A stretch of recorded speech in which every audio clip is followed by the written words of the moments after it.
Hello, grade 12. Welcome back to the channel, Science Therapy, hosted by the one and only science therapist, Uabutiwa Sos Ukobela Wemets.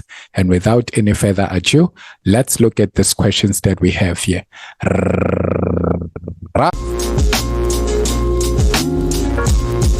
Okay, so we have question 6. It says in the figure below, a circle with center M is drawn.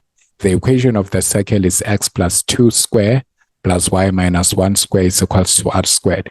Then we have the coordinates of s, 1 is to negative 2, as shown here on the diagram, is a point on the circle, and then SR is a tangent to the circle, right? Then 6.1 says write down the coordinates of M and the radius of the circle center M, right? So from these ones here, because they said this is the equation of the circle with center M. So from here we can extract the coordinates of the center as negative 2 is to positive 1. So from here, this is plus 2. We write it as negative 2. This is minus 1. We write it as positive 1. But then we also need to find the radius. So to find the radius, we can just substitute the coordinates of the center and the coordinates of S. So that means in that x plus 2 square plus y minus 1 square is equals to r squared. To find this one for x, we're going to substitute the coordinates of s. So that's 1 plus 2 square. And then here we're going to have a negative 2 minus 1 square. And then is equals to r square. Then, okay, when we do all of this, we are supposed to just find our value as 18.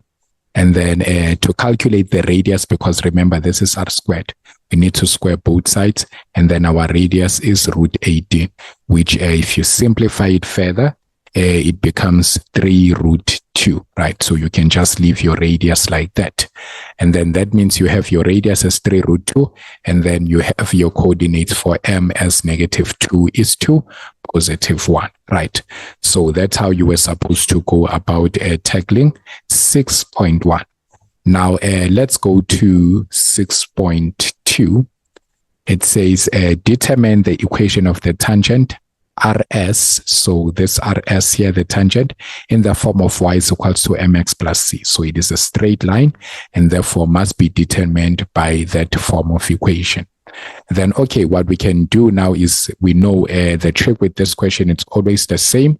We have to first calculate the gradient of the radius. Then from finding the gradient of the radius, we use the fact that the radius and the tangent are perpendicular to find the gradient of the tangent. So let's start by calculating the gradient of the radius, which we can also say is the gradient of ms. Remember, ms here is our radius. And then we already have the coordinates of m, remember? There were negative 2 is to positive 1. So these are the coordinates we'll be using along with the coordinates of S to find the gradient of MS. So that will be, if we take these ones, we're going to have negative 2 minus 1. And then down here, it's 1 minus negative 2. Now, if you punch that into your calculator, it will give you negative 1 as the gradient of MS. But then if we are saying that MS is perpendicular to RS, that means the gradient of MS multiplied by the gradient of RS should give us negative 1, which in turn, that means that our gradient for RS is supposed to be positive 1, since it should be a positive reciprocal this time. So if the gradient of the radius is negative 1, then the gradient of the tangent is positive 1. Now that we have the gradient of the tangent, we can now calculate the equation of the tangent, right? So by saying y minus y1 is equals to mx minus x1. But then here, be careful, you don't just substitute any other coordinate.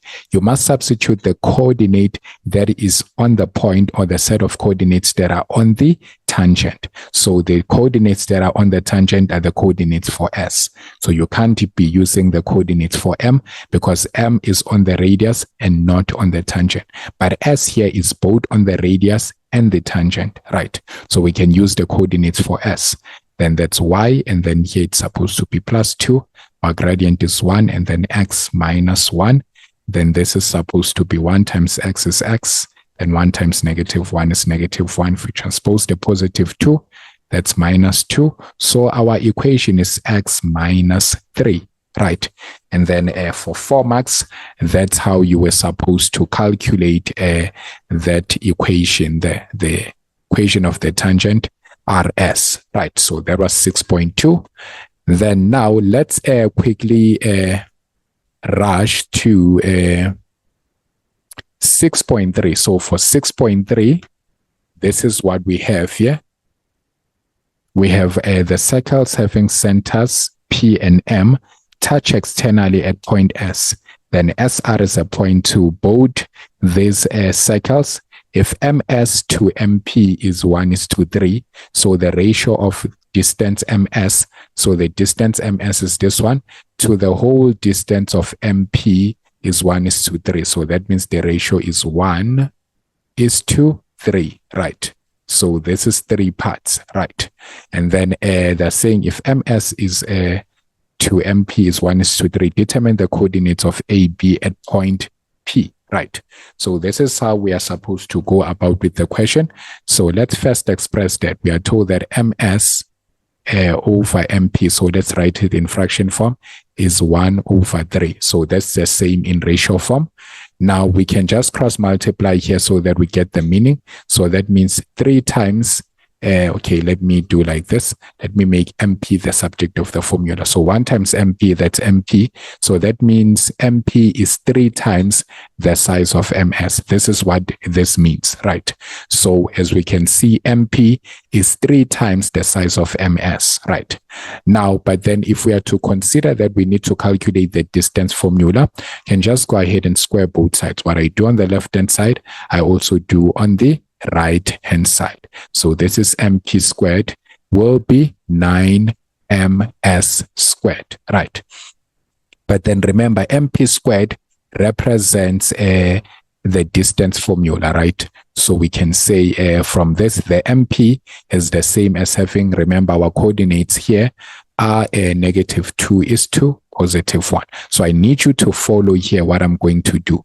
So looking at MP, we can all agree that if I can write it in the form of the equation of the distance formula, this is the same as me having x. So this is x minus a, and then we have square plus y minus b, and then we have a square, right? And then it's equals to 9 in bracket again here. For the MS, I still have a, so let me use bigger bracket. So I will still have, so for MS, remember, the MS is the distance from here. So I can just go this, when I substitute here, so it should be x minus, so let's just say x2 minus x1 square, and then plus y2 minus y1 square. So I'm just representing the distance formula there. Now from here, that means what is my coordinate for x? Let me take my coordinate for x as the values of these values of m here. So that means I will have -2 and then minus a. So I'm still keeping the a there, and then s square, right? Then from the y, I will just have 1 minus b, and then I have the square there. Now this one is 9. Then if I just deal with this one, this will just be -2 minus 1. So it's the coordinate of m minus the coordinate of s. And then again, I have +1, then minus -2, that's +2 square, right? So this here, can just leave it like that, -2 minus a squared, and then plus 1 minus b squared is equals to, now when we punch all of this should give us 3 square, which is 9, and then 3 square, which is 9. So we should have 9 plus 9 here is 18, and then the 9 times 18 should give us 162. So that means I have -2 minus a squared, and then plus 1 minus b squared is equals to 162. let me call this equation number 1, right? Okay, so from what I have here, let me proceed to say that they said that SR is a tangent to both these circles, right? So if this is a tangent to both these circles, we can agree that the whole of MP is perpendicular to the tangent, right? So MP can say that MP is perpendicular to SR, right? So let's go ahead and calculate the gradient of MP. To calculate the gradient of MP, it's just simple. We'll just say y2 minus y1 over x2 minus x1, right? But then remember, the gradient of MP is the same as the gradient of MS that we found, right? So remember, we did find the gradient of MS, it was -1, which means also the gradient of MP is -1 because MSP are collinear points, right? So if we can have -1 here, then our y2, let's represent our y2 as a, so let's say these are the second coordinates, then the coordinates of M, let's make them the first coordinates. So we have -2 is to 1. So second coordinate, the first coordinate. So that means I can have B minus 1 for that one. And then down here, I can have A minus -2, which is A plus 2. Now, if I cross multiply this once, I will end up with -A plus 2 is equals to B minus 1, right? Then let me make B the subject of the formula. So this would be equal to B, and then is equals to -A. And then if I transpose, okay, so this one here, supposed to be -2 here. Signs, also pay attention to the signs. So it's -A minus 2, because remember, all of them must be multiplied by this -1. So that's supposed to be -2 plus 1. And then my B is supposed to be -A, and then minus -1. So that's -1 here. So that's my equation for B. Let's call it equation number 2, right? So, okay. Now that I have this, so let me circle it so that you can see. So this is my equation number 2, and then this was my equation number 1. So now I have this one represented in terms of B, and then also that one. So that means now I can say, let's substitute equation 2 into this equation 1. So wherever I see B, I'm just going to substitute by this expression. So this is -2 minus A squared, and then plus 1 minus -A minus 1, and then square that is equals to 162. And then if you were to rearrange these terms here inside the bracket, you would find that this is the same as having to write A plus 2, then square, plus A plus 2 square, then equal to 162, right? So this is one and the same thing. Even if you were to expand this, it's also the same as writing it like that. But then now, why did we manipulate and write it like that? Is because we can see that now we will have like terms, right? So this can be written as 2, and then A plus 2 square is equals to 162. This point, we can divide both sides by 2, and then this will become A plus 2 square, and then 162 divided by 2. Let's punch that into our calculator. We have 162 divided by 2. That should give us 81, right? Then if we have 81 here, we can square both sides like this, and then this will be A plus 2. And then what is the square root of 81?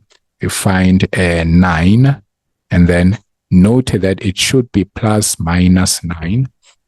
But then because looking at our A value here, we can see that our A should be a positive, judging by the quadrant that it is in. So we should just stick to here having a positive value. So that's A is equals to 9 minus 2. And then our A is equals to 9 minus 2, that's 7. So our A value is 7. That means in order to calculate the coordinate of B, we can now take this A value and then substitute it to this equation number 2 here. So remember, we have equation number 2 with B being the subject of the formula.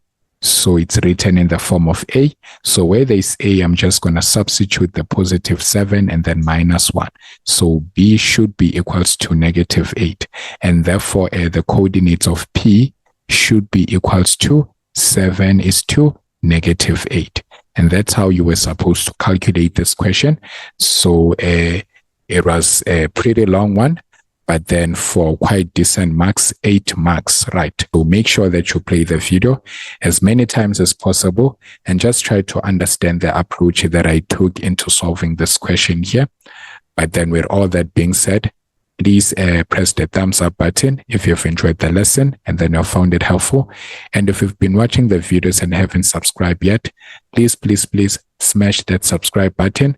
But most importantly, please share the link with your friends and classmates so that they may also find assistance. Remember, do not be selfish. We are winning as a team.